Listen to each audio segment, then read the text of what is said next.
listening to the GM Shuffle, presented by DraftKings and VSiN. Welcome into the GM Shuffle. I am Geoff Schwartz. That is Marty Hurney. 8 years in NFL for me, 30 years in NFL front offices for Marty over there. We are presented by DraftKings. DraftKings, the crown is yours. And Marty, 5 NFL wildcard games in the books. A fantastic weekend so far. We got one more tonight. There were previews. We record this on Monday morning. We have coaching news and notes to get to. We have some general managers hired. I don't know if anyone's been fired between the last time we talked or not, because guys are getting fired every day, it feels like. But we'll talk about all the moves, what it means for these teams, and more, Marty. Look, we had a great weekend where we had a lot of football games ended up being close, which is what we love about the National Football League, with big point spreads, little point spreads. We had a 3-point game, a 4-point game, a 3-point game, a 4-point game. And obviously the game late last night was a rout by the Patriots, even though it was only 16-3 here. But Marty, I want to start with what to me feels like a game that might have the biggest shift in how we view these teams moving forward. And that's the game in Philadelphia between the Niners and the Eagles. The Niners scored 13 fourth quarter points to win that game, 23-19. They do that with a defense that's full of guys that will not be starting the National Football League for the Niners next season. It's an offense that has injuries and dealing with their own things. George Kittle ends up tearing his Achilles during the middle of the game. The leading receiver for the Niners is Demarcus Robinson. Juszczyk, their fullback, had 4 catches for nearly 50 yards. What a performance from the 49ers, Marty. And Kyle Shanahan, I don't know if he's going to win Coach of the Year, but an incredible job getting them ready to play this game, going on the road and beating the Eagles 23-19. Yeah, Kyle Shanahan and Robert Saleh too, Jeff. I mean, you mentioned that defense has so many injuries. We've been saying all year that this is such a well-coached team, and I've been throwing Kyle Shanahan's name out for Coach of the Year pretty much all season, and I really think he's got a really good case for it.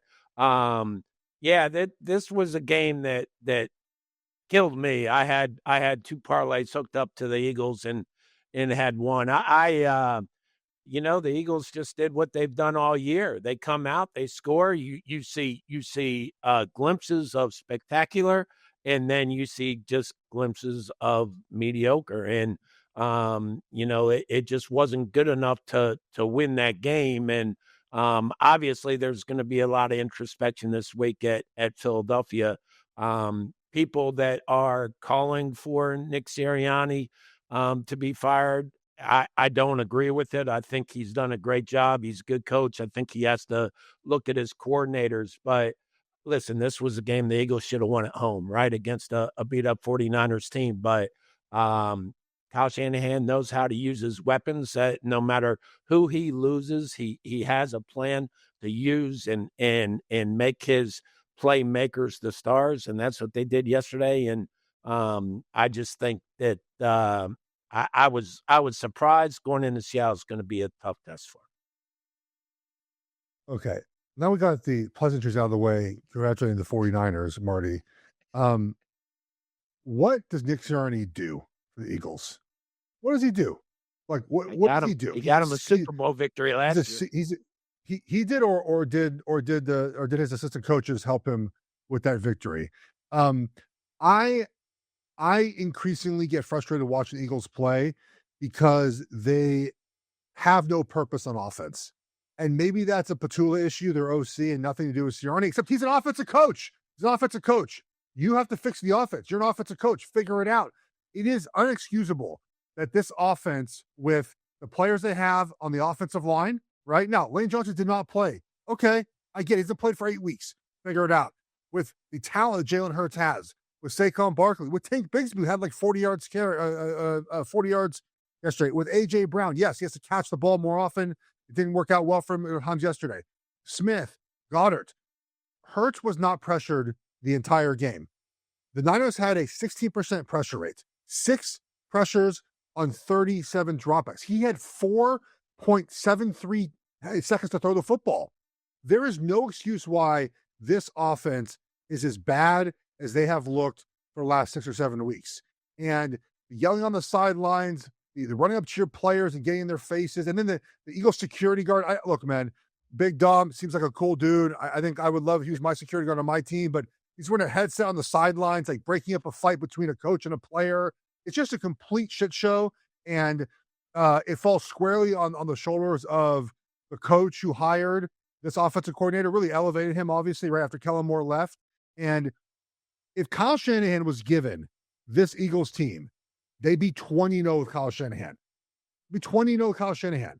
This team is way too talented with their 8 all-pros to whimper out of the playoffs like this. The only team in the NFL that routinely plays prevent offense, Marty, as soon as you get to just prevent offense, they went under center 7 times in the second half, ran the ball all 7 times. The final drive of the game, they ran the same play multiple times in a row. It's so tired and boring. And I know the head coach likes to bark and yell and scream in the camera whenever they win, but there seems to be no accountability whenever he loses. It's a complete disaster in Philly right now. I know you're not on the fire Sirianni train, but what does he do? Like Big Dom is like the head of security and also like the assistant GM who's in charge of culture, right? Like, so your head coach, who's not the CEO, who's a CEO head coach, doesn't call plays, who's supposed to be in charge of culture, they outsource that to security guard. Like, what does Sirianni do? What's the purpose of him being there, Marty? Okay. For this discussion, let's get Big Dom's image out of your head and move him to the side. Okay. Okay, thank you.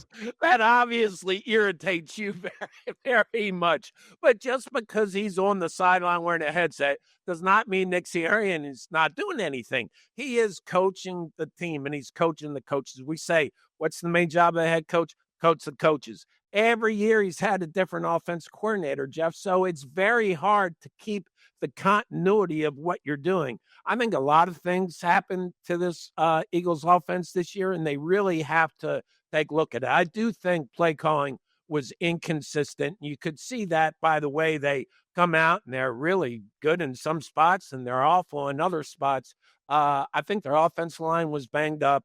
I forgot who it was that made the comment yesterday that Jalen Hurts was really having a problem seeing out of the pocket, and he was flushing out and really cutting the field in half most of the time when he rolled. And I think that is something that they have to really look at because that is an issue with smaller quarterbacks. It doesn't seem to have been a problem in the past, but it certainly seemed like it was a problem yesterday. I just think that you have to look at your staff and make changes and change the way you do things, yes. But Nick Sirianni is a head coach that, listen, he's supposed to be over the all 3 units, right? And he manages that team, and he won a Super Bowl last year. I just don't think guys go from very good to being fired in 1 year like that.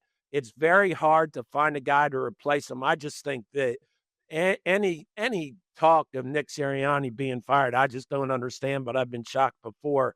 But the Eagles have to step up. I do think the offensive line injuries, they were not healthy really as a unit all year. And their star players just did not make star plays in critical situations. And that includes A.J. Brown and Devontae Smith drop key balls to me.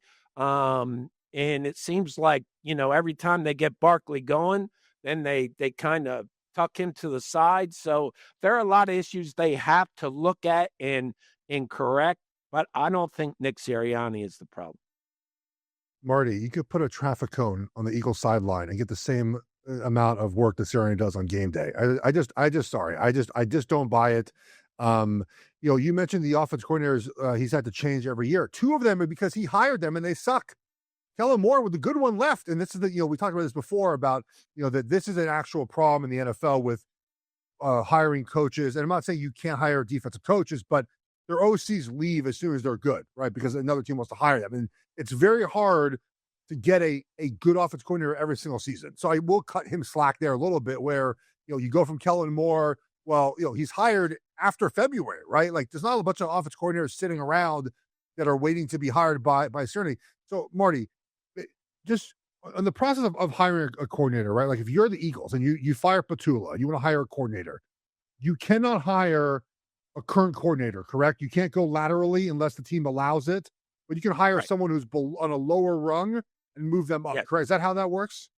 Yes. Okay, so what if can you add like associate head coach to a title to steal the coordinator away from somewhere? That's not allowed. No, not allowed. No. And you're not the first person to ever bring that up, so don't feel bad. I heard it about 100 times every time we were looking for a coach. No, that the league office knows all the loopholes. They know teams are going to try to use the loopholes, so they try to tie them up as quickly as they can. Because my favorite is in college football, by the way, Marty. I don't know if you've noticed this, but like every coach has some sort of insane tagline. They're like the inside run game coordinator, and then there's an outside zone run game coordinator, and then there's like a passing game coordinator, an associate head coach in charge of passing, and they just have all these titles so they can keep guys on staff and give them more money. I don't know if it worked the same way in the NFL. Wrapping up the Eagles discussion, here, I would imagine A.J. Brown's not on the team next season. Do we agree on that? Probably, likely, yes. And Lane Johnson probably heading to retirement is my guess with the foot injury. This team will be a lot different next season. If they have to rely on Jalen Hurts to be more of the offense more consistently, can he be that guy for a 17-game, well, I guess it'll be 18-week season? I think he can, and I think you just have to, again, play to his strengths and know what he is, and you're going to rely on a lot of unscripted plays, Jeff. I mean, he's not a guy who's going to drop back, stand in the pocket, go through his progressions and see everything. I mean, it's in the past when they were at their best, it was when everything was unscripted to me, and he got out and freelanced and used his legs, and I think that's what you have to build the offense around. And I think they might have gotten away from that a little bit, but it certainly didn't work, whatever they were doing. But I think you really have to get some continuity in there as far as, a voice for Jalen Hurts that he can grow with. And he just hasn't had that. He hasn't had that. And hopefully they can find someone young who wants to work with him, to your point, like at least been a couple years with him and get him more comfortable in a more complex passing attack and make him the focal point of the offense again. Really his arm. It's hard to win in the National Football League if your quarterback is not the focal point of your offense. Niners win. They go to Seattle on Saturday night. We'll talk about that game on Thursday. Remember, let's talk about the games we saw this weekend. We're going to go Bears-Packers next. Here at the Gym Shuffle, presented by DraftKings Network.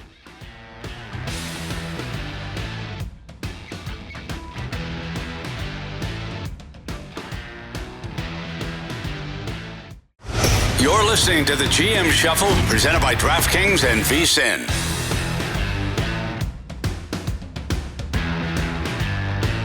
We're back on the GM Shuffle. Marty said I have to apologize to traffic cones. I'm sorry. I have to do that. Let's talk about Bears and Packers now with another wonderful game we saw on Saturday night where the Bears scored 25 points in the fourth quarter to win 31-27. There has been nothing like this Bears run in NFL history. They have won 7 games so far this season. They have been trailing under 2 minutes left. Their last, really 4 of those wins, they beat the Giants in week 10. The Giants in the fourth quarter with 5 minutes left had a 96% win percentage. Week 11, the Vikings in the fourth quarter with 50 seconds left, the Vikings had a 75% win percentage. And the last 2 Packers games at various points in the fourth quarter, the Packers had a 98 and 95% win percentage. And the Bears they never say die, man. They keep battling. They keep playing. And yeah, do I think that there's a little bit of the other team's failure in their wins? Absolutely. But there's certainly something to believing that you can do this each and every week, Marty. And I want to give the Bears credit in that. Look, they got to get better in the first half very clearly. But, man, Caleb Williams, 24-48, that's sort of what he is this year, but he threw for 361 yards. That fourth down pass, Rome Odunze, was a fabulous play. That's why you draft him first overall, to make plays like that. And, Marty, this team will not die, man.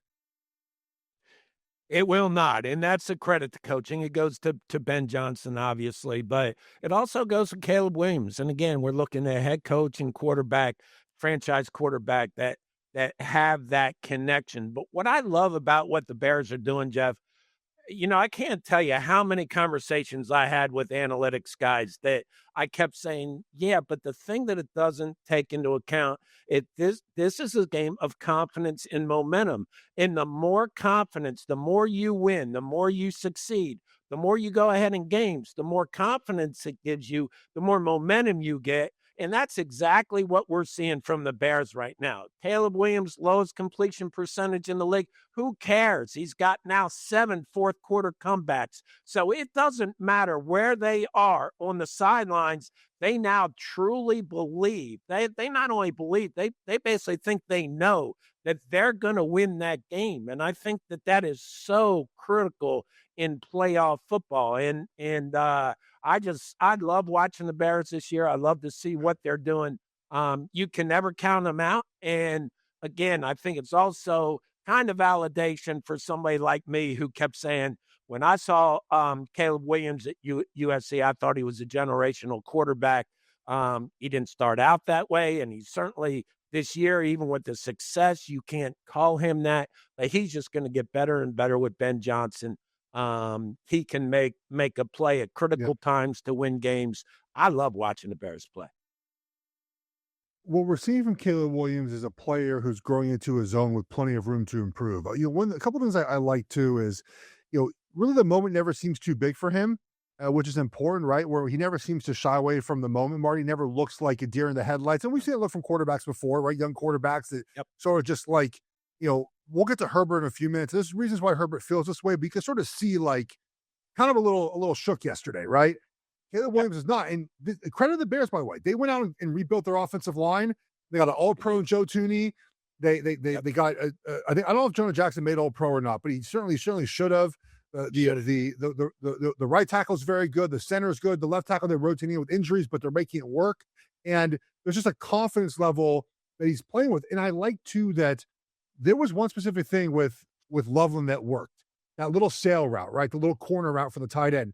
They just kept spamming it. Like, okay, Packers, you can't stop it. We're going to keep throwing it. Like, I like those things about the Bears. It's not overcomplicated. It's run the football, protect the football. And they won a game, by the way, where they were -2 in turnovers. This is a spot the Bears had not won games this season. We talked about this in the weekend. They had 2 wins this year where they were when they were forced 1 or less turnovers. They forced 0. This is a game where they had not won. The Packers came down the field and scored touchdown to start the game.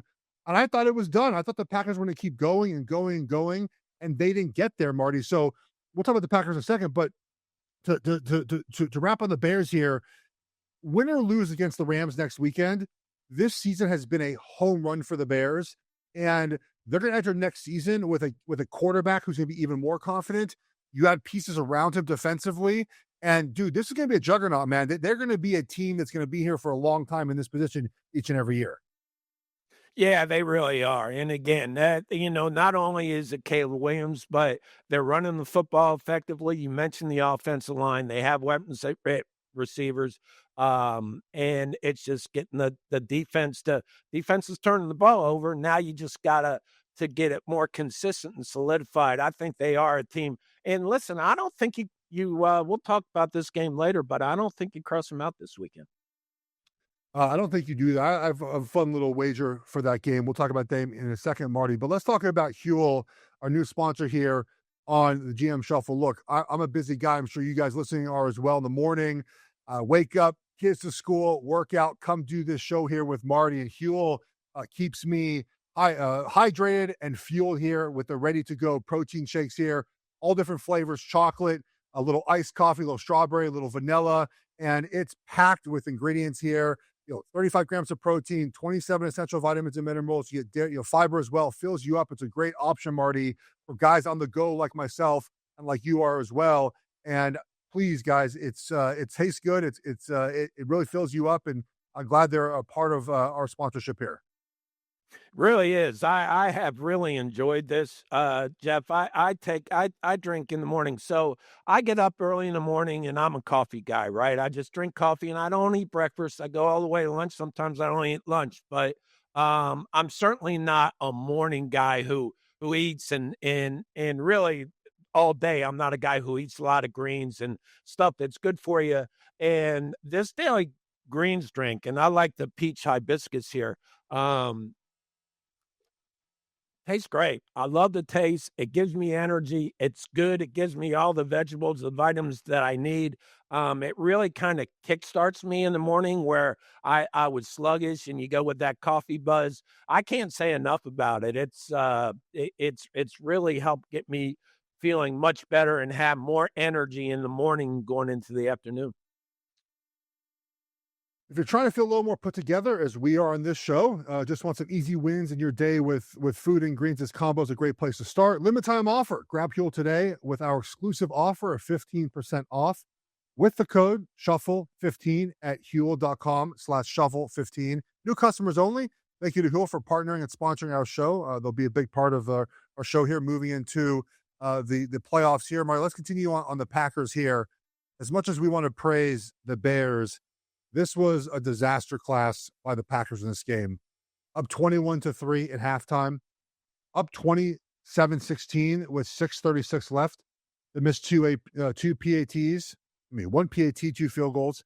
They had delay a game after a timeout in the fourth quarter. Used a timeout on defense in the fourth quarter. Last 7 drives, 1 touchdown, 4 punts, a missed field goal, end of game. They completely abandoned the run. There were multiple times in this game where Jordan Love in the second half had intentional grounding, which I just, for the life of me, how does that happen to a veteran quarterback like that? I know on the internet I said I thought that Matt LaFleur wasn't going to survive this. It feels like he certainly is going to survive this, but the Packers have just had year after year after year of disappointment in the postseason, Marty. So as good as the Bears were in this game, it was a masterclass on how to lose by the Packers as well. I agree, and they've kind of had that all year, Jeff and I.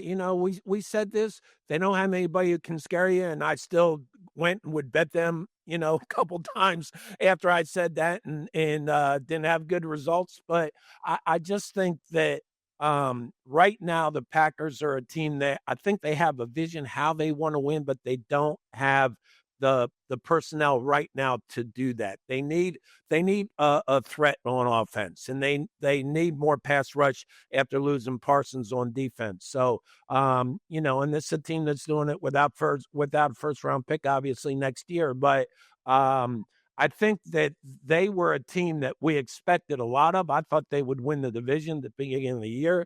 They never really played like that. And then this weekend, the game was theirs. You're right. They had no excuse. As John Fox says, more games are lost than won, and I think you could argue that Green Bay Packers lost that game while the Bears just did a phenomenal job coming back. It's just that confidence and some momentum. When you got into the fourth quarter, once that game got close, the Bears knew they were going to win that game, and the Packers hoped they were going to win that game. That's a good point, right? The confidence of knowing how to win these games at the end.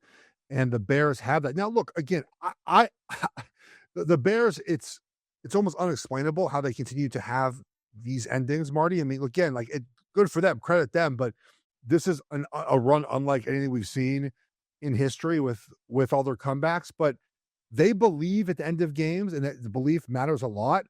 And the Packers just don't. They don't play like a team, at least they didn't this season, to close out games. The Packers led by 10 in Cleveland and lost, 13 in Dallas and lost, led by 9 against Denver and lost, and led by 10 and 18 against Chicago and lost those games this year. To your point, they don't play to win games. They play to survive. Yeah, it's because they don't have that. They don't have that that threat, that guy that just you have to game plan around. I don't think they have that type of player on offense right now. And you look next year. I mean, I would assume that Jeff Hafley, their defense coordinator, is going to get quite a few interviews because he's a very good defense coordinator and he's got head coaching experience back in college. Well, he has requested interviews so far. There's been a couple, and we'll talk about coaches here in our D block because there is some news with where John Harbaugh might end up and some coordinator, some general manager hirings we have to talk about as well. But look, the Packers, I don't know what they do. Jordan Love is a quarterback.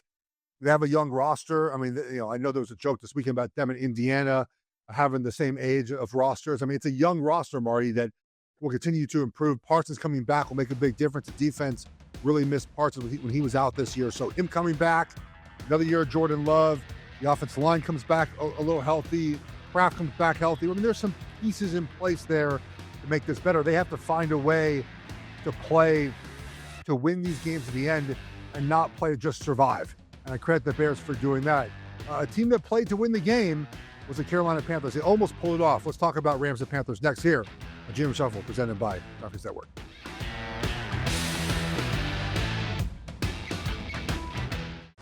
You're listening to the GM Shuffle, presented by DraftKings and VSiN.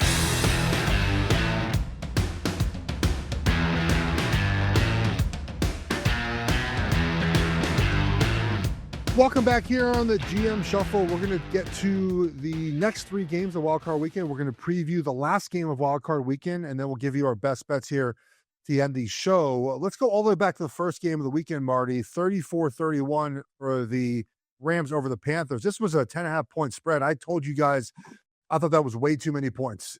And it's a playoff game, man, and it ended up being way too many points. Carolina, look, give them credit. They battled, they fought, they were leading in this game in the fourth quarter 31-27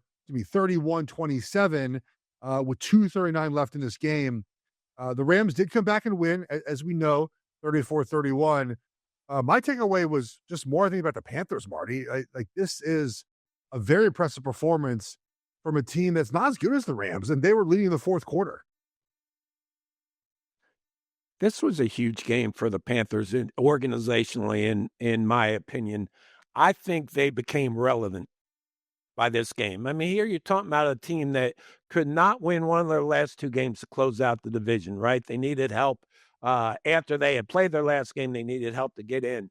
But then they come against a team that a lot of people, and I think a lot of people still think, has a very good chance of winning the NFC, and a team that they had beaten during the regular season, which makes it more difficult to win a second time, in my opinion, especially against a good head coach like McVay. And they came out and they gave the Rams everything they wanted. And they match up good, I think, against the Rams. I think that the interior pressure and force from a guy like Derek Brown, and I say that with great pride, but I think he was a big factor, and their secondary was just excellent in that game. And I think they flustered Stafford throughout the game, but the Rams found a way to come back and win, which to me is a very big statement for them, because iron sharpens iron in the playoffs, right? So when you win these type of games, it gives you that confidence to get better the following week.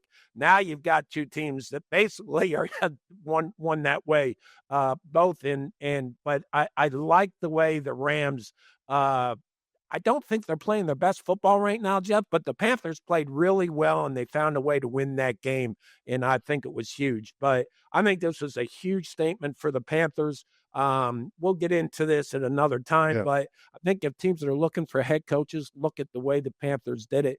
Dan Morgan with Seattle from 2010 to 2017, the same years with Dave Canales. He knew him. He knew what he was like every day. He knew he could have that general manager, head coaching marriage with him, and I think that has played a huge part in the Panthers' turnaround. And Bryce Young continues to get better with the McMillan draft pick. Let's go. I mean, this is a team that feels like, to your point, like they've arrived here. Now, as far as the Rams, I like, I've liked them to be my NFC champion. They just do things in games, Marty, where I want to just like punch a TV screen, just like, and maybe it's me, the former offensive lineman. Can we run the football, please? Please. They come out of the third quarter, Marty. They're up 17-14. They blew an opportunity with a drop pass by Puka Nacua that would have been a touchdown. They get a turnover and get the ball at the 41-yard line and can't get a score. Come out of the half, incomplete. Okay, punt. Panthers kick a field goal, and then they ran the ball. Next drive, 9 plays, field goal. They ran the ball twice, and then the next drive, 3 plays, ran the ball once, pass twice, interception. So 15 plays out of the half, Marty. 3 runs, 12 passes, 2 completions. Like, what are we do? What? Why? Why? Well, just stick with what you know is working in the game. We run the ball very well in this game. It felt like the Rams were trying to lose this game at the best they could, and that's why we both feel a little uneasy about the Rams. We like the pieces they have, but they just do things in games that Super Bowl winning teams don't do as often, Marty. I'm kind of concerned about my pick here. I wouldn't be right now, Geoff. Listen, the last time the Rams won the Super Bowl, what was it, in the semifinals when they were playing the 49ers? And, I mean, Stafford throws an interception right in the gut of the DB, and if he catches it, they're out of the playoffs at that point. The Rams are always going to have a chance because of Matt Stafford, who is probably going to be the MVP between him or Drake May. And I think that they know that. I think they had a feeling that the Panthers were going to really make it difficult for them running the football. And the Panthers are tough inside. So while they did do some things that could have lost them the game, ultimately you rely on Stafford, who just makes some incredible throws. Now, again, I don't think the Rams are playing their best football right now. I'm sort of counting on the fact that this win coming back, which really you could argue they should have lost that game, the win and the way they won it should really be a springboard for their game this weekend. Well, the game this weekend is so fascinating. That's the Bears running. We'll touch on that obviously on Thursday. The Rams open up, according to our friends here at DraftKings, as a 4.5 point, down to 3.5 now, 3.5 point favorite. It does feel like everyone's going to bet on the Bears in this game. It feels like a very public side. The public, quote unquote public, it's tough to tell sometimes where the money's at. 5-0 so far on the public sides this weekend. It's been a very public weekend in the National Football League. Turning our attention now to the first game on Sunday, a game I thought Jacksonville was in. Look, Marty, I need you as a friend to check me here. If I ever want to bet on Jacksonville and the Chargers in the same weekend again, you need to grab me like through the computer screen and just shake my body very quickly and say, no, Schwartz, no Jacksonville, and no Chargers. This is a 28-point fourth quarter. Both teams scored 14 points in the fourth quarter. Buffalo wins 27-24. Really, just a master class, in my opinion, on a team who has been in the situation before, who is well coached and prepared, who the moment wasn't too much for them. I felt like, especially early on for Jacksonville, the moment felt a little bit too much for them. The things Trevor Lawrence had done so well, he didn't do as well in this game. And Josh Allen played like Josh Allen, even though Josh Allen, he saw the medical 3 times, Marty. He went to go 3 times. Still made plays enough to end this game. And look, Buffalo, they did it, man. I doubted them. I shouldn't have. They play like a team who understands this is their time to get to the Super Bowl. I said this morning to somebody, Geoff, and Josh Allen, it's like when you played youth football, 120-pound football. And the teams that always won were the team with the big athletic kid that gave him, put him at quarterback, gave him the ball, and just let him run, right? When Josh Allen gets to the 10-yard line, you run a quarterback sneak to try to get a first down, and you end up in the end zone. I mean, what's that say to your whole team? That has to energize you. It was just, that the word Superman is used with him a lot.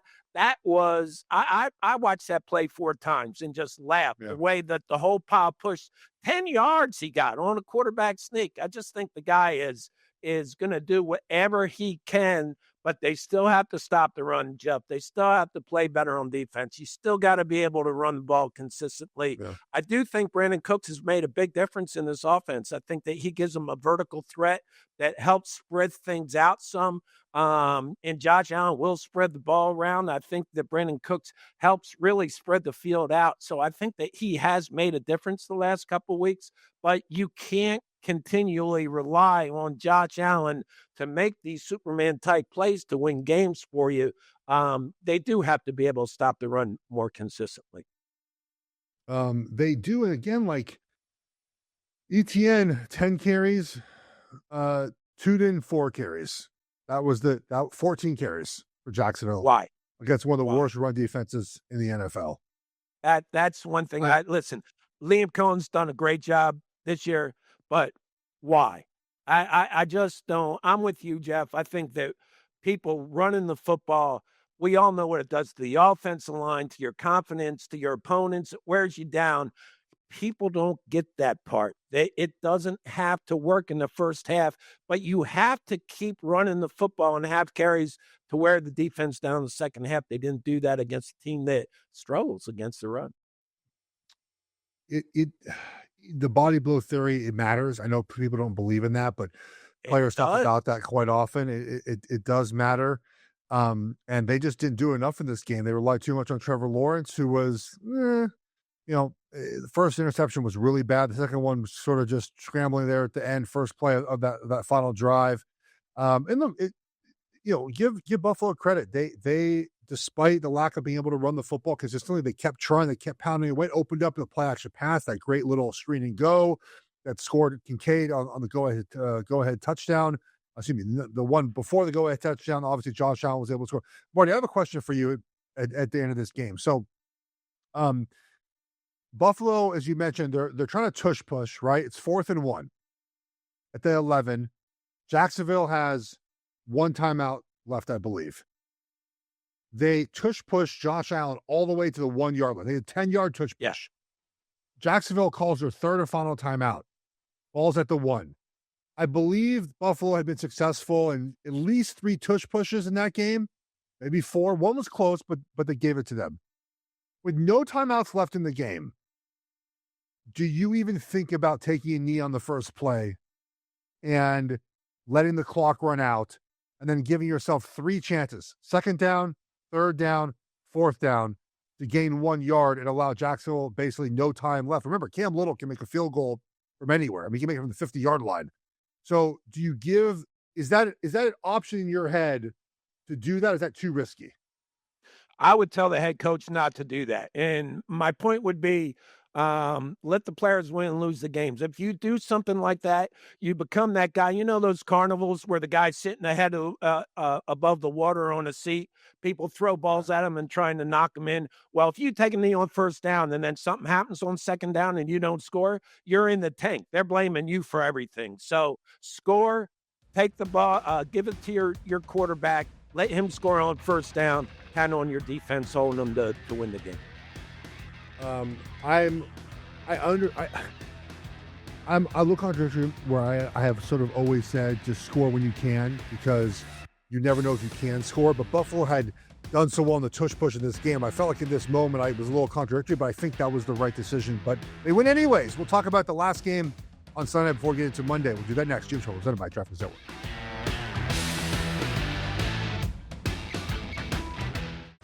You're listening to the GM Shuffle, presented by DraftKings and VSiN.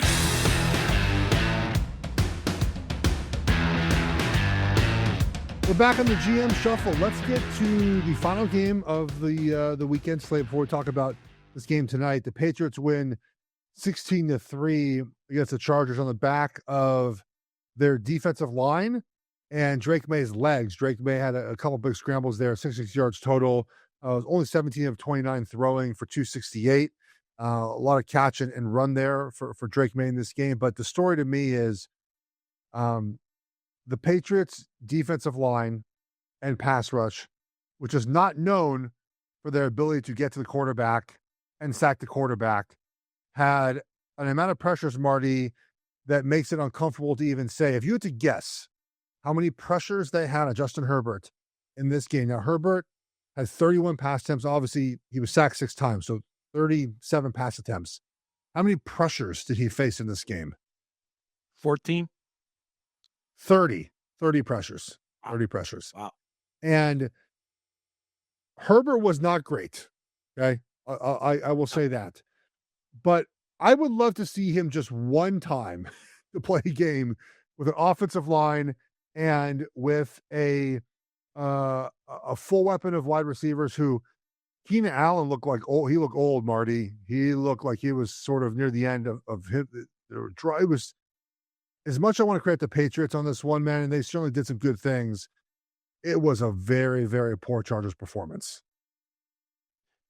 It was, and do you cross this year off for Justin Herbert, or does it carry over in the next season? That's my biggest question right now, Jeff. Because listen, we said last week I couldn't take the Chargers just because the way their offensive line has been with all the injuries, and it really showed. And he was under duress the whole game. And I'll ask you this. Maybe I see ghosts sometimes, but to me, as that game went on, Justin Herbert really showed the results of the constant pressure and hits he has taken all year. And he really, to me, in the second half of the game, looked like he had a little bit of the yips. I mean, he was falling back, throwing. I mean, one of the best throws he made was off his back foot. I don't see how he made it, but you could tell he was very aware of the pressure and getting hit. He's playing with basically a broken hand on his left hand. He had knee injuries. He's gotten so beat up. But when a quarterback takes that many hits, I start to really worry about it affecting him in the future. And I thought I saw a little sign of that in the second half. He was just getting worn out. The Patriots basically controlled the game from beginning to end, but he just didn't have time to execute. And you're right, the receivers were getting no separation for him whatsoever. No, it was bad. And look, you got to credit, I think, too, the Patriot coaching staff. It's a very good coaching staff. Robert Spillane, their linebacker, said Chargers players came up to him after the game to tell him that LA's offense had no idea what the Patriots defense was doing. I mean, that's what it looked like. Confirmed with my eyeballs. What it looked like, Marty. The Patriots advanced, and they will play the winner of the game tonight between the Pittsburgh Steelers and the Houston Texans. This game is being played in Pittsburgh tonight. Pittsburgh is getting 3 points total, very low, 38.5. And there's two things are at play here, Marty.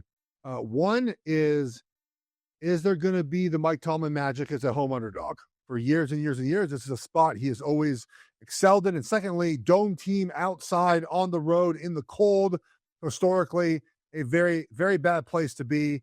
You're the Houston Texans. But my concern in this game is that defense travels, man. And how are the Pittsburgh Steelers going to score points in this game, Marty? I just don't know. Yeah, that's a really good question, Jeff. And I think this is a big game for Pittsburgh because to me, we all want to talk about the head coach, Mike Tomlin, right? But I think with the Steelers, I think the better question and the subject to really try to delve into is the Steelers' makeup, how they want to win games. Does that work in this day and age? And we're going to see a Texans team come in that will get tremendous pressure on Aaron Rodgers, who cannot move in and outside the pocket. He's still got decent short area foot quickness, but he is not going to make any plays with his feet or avoid any pressure with his feet.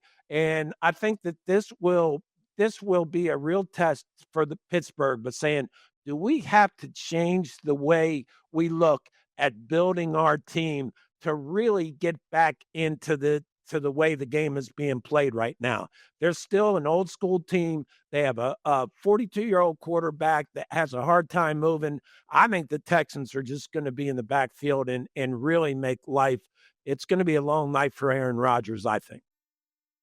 Are you concerned on the flip side with the Houston Texans offensive line against Pittsburgh's defense? So this feels like where if Pittsburgh wins the game, this is where it comes from, right? It comes from their defensive line, Watt, Hayward, those guys being able to affect CJ Stroud and make him uncomfortable. You mentioned Justin Herbert looked uncomfortable. Look, I don't know if I was told, I don't know if we said this in Carolina or this was said to me in Kansas City. Those are the two places that would have been said to me. But we were told as offensive line, our number one priority to start every game is to keep your quarterback upright, because if in older quarterbacks that are not as mobile, so maybe this was Carolina with DeLome, because Alex Smith was pretty mobile when I played with them, is that you want to keep them upright because they don't want to be hit, man.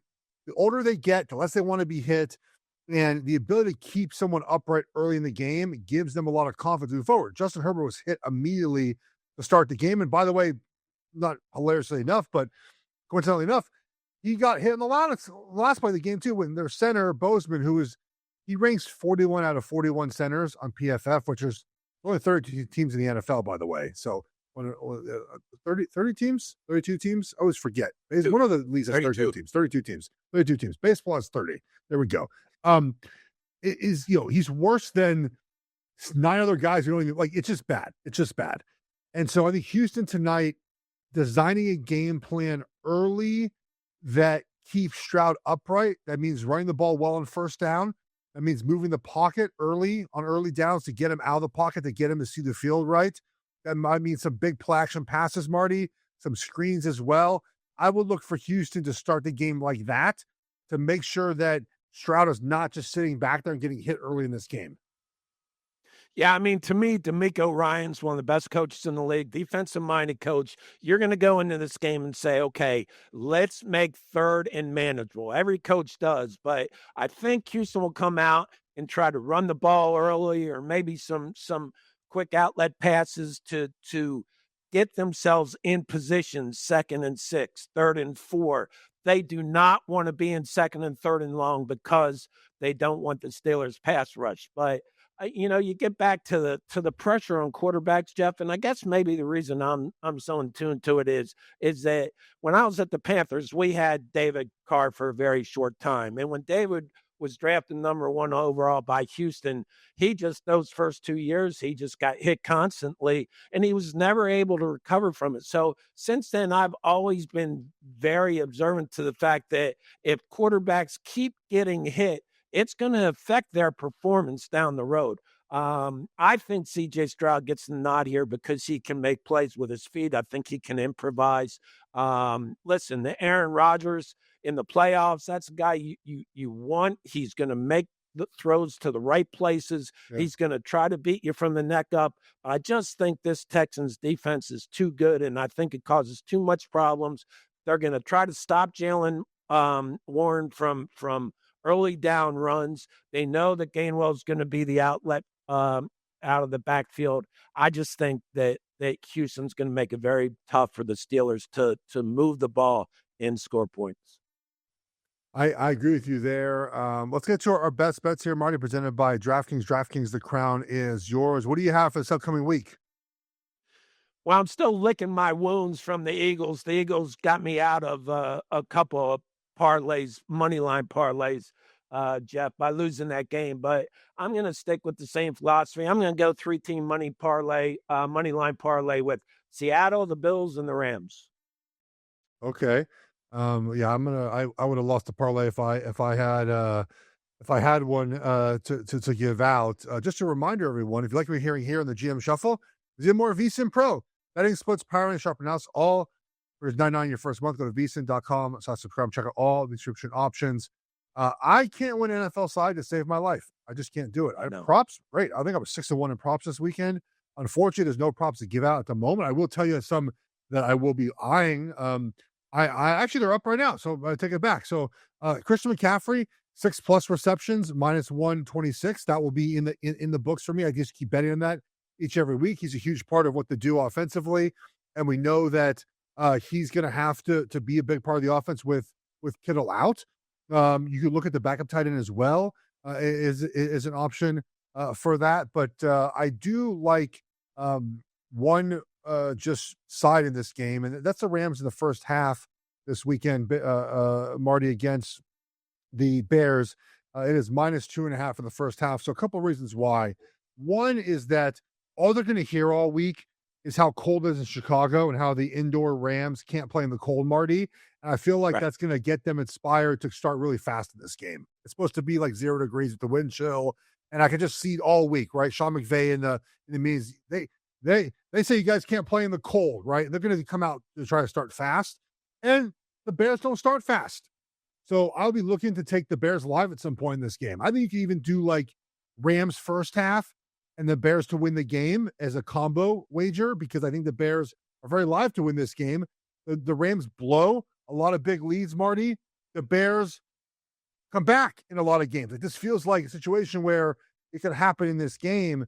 Like the Rams first half, probably Bears full game. the Christian McCaffrey props as usual. We'll be back on Thursday with our preview of the 4 games next weekend. Obviously, we don't know one of them yet, but so far we know that we're going to have Saturday afternoon. We're going to have Bills and Broncos. Buffalo, by the way, a favorite in this game against the 1-seed Broncos on the road. The Niners and Seahawks. Seattle is favored by 7 in this game. Niners dealing with a bunch of injuries, as we know there. Then the Rams and the Bears are playing, and then it'll end with the night game here between the Patriots, whoever wins today. So looking forward to discussing all of that with Marty and with you guys. I hope you guys enjoyed the show today. Please rate, review, subscribe. Remember, free to subscribe. Really appreciate it. Helps the show out a lot. Take care. We'll talk to you guys on Thursday.